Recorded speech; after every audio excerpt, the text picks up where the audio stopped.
Hello friends, welcome to the session on MCQs for stomach in surgery. First, a 45-year-old a 45-year-old patient came with ongoing massive hematemesis.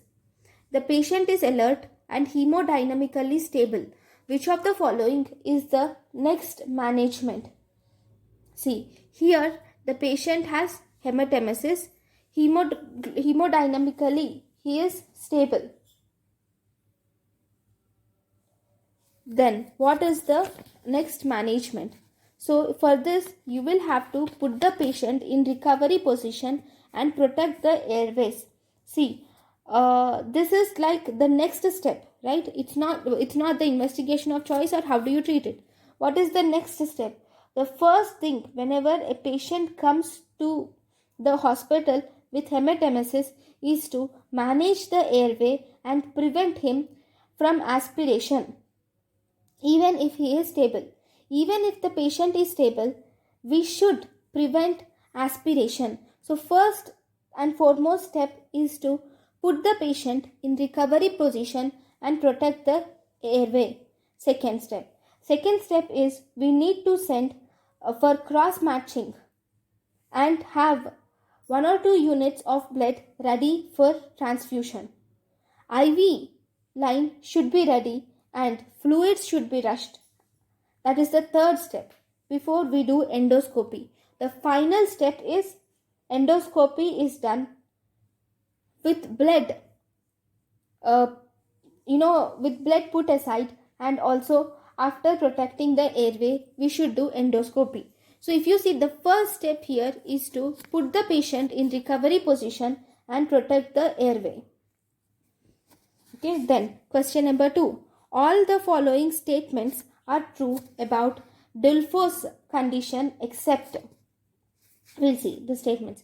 Dulfos condition, first, large tortuous artery present in the submucosa of stomach. It is true.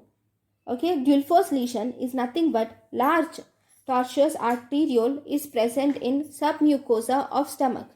It can cause hematemesis. True, even this is true. Sorry, I must have marked wrong. Actually, it can cause hematemesis is true. Then, it is diagnosed by barium swallow. Actually, because it is an large tortuous arteriole seen in the submucosa of stomach, you cannot diagnose this with barium swallow. Diagnosis of this Dulfos lesion is done with the help of endoscopy. Then it can be treated endoscopically. True, it can be diagnosed and treated endoscopically.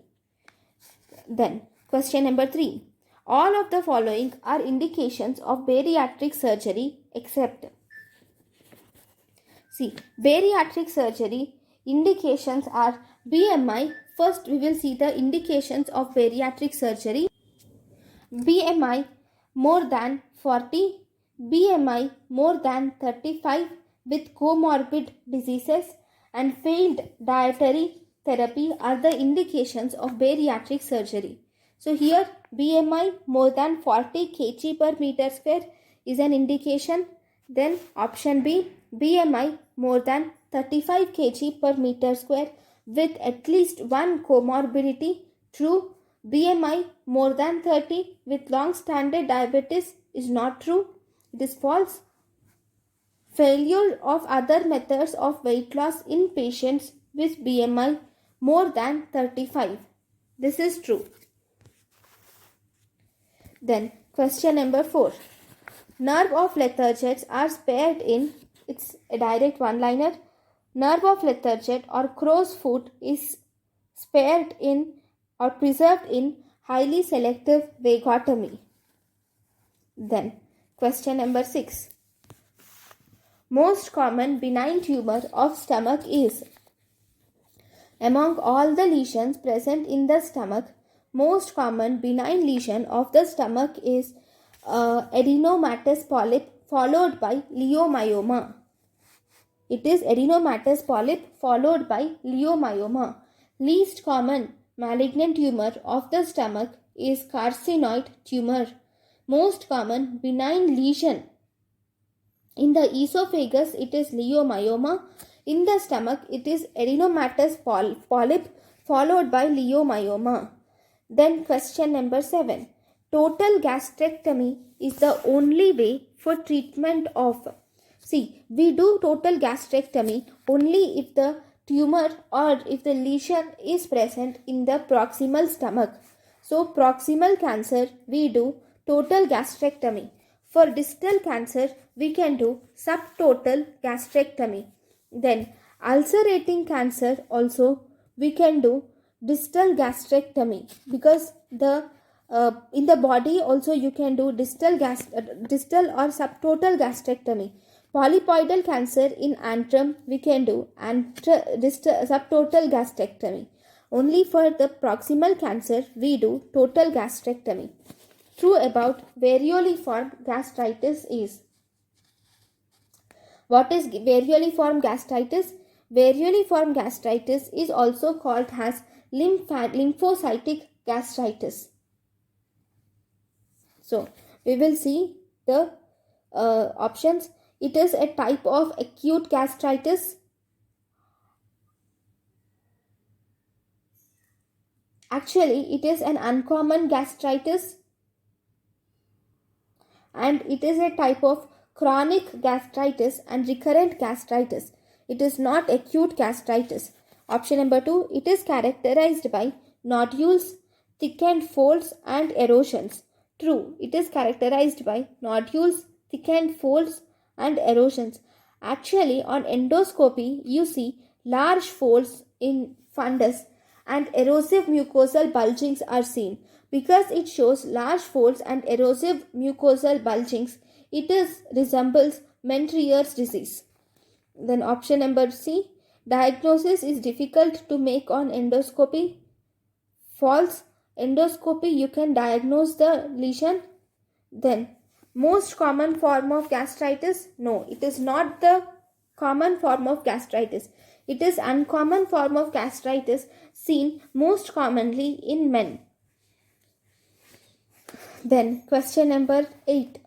All are the surgical options of morbid obesity except.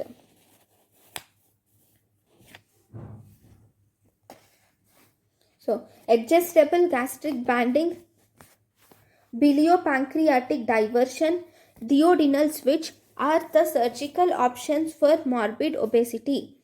Whereas Roux-en-Y duodenal bypass is not for obesity. Then question number 9. Phytobazars are made up of. Phyto stands for plants or vegetative matter.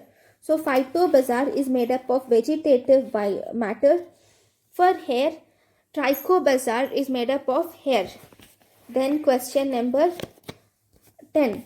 Paradoxical aciduria is seen in. Paradoxical aciduria is seen in congenital hypertrophic pyloric stenosis. In congenital hypertrophic pyloric stenosis, we see hypokalemic, hyponatremic, hypochloremic, metabolic alkalosis with paradoxical aciduria.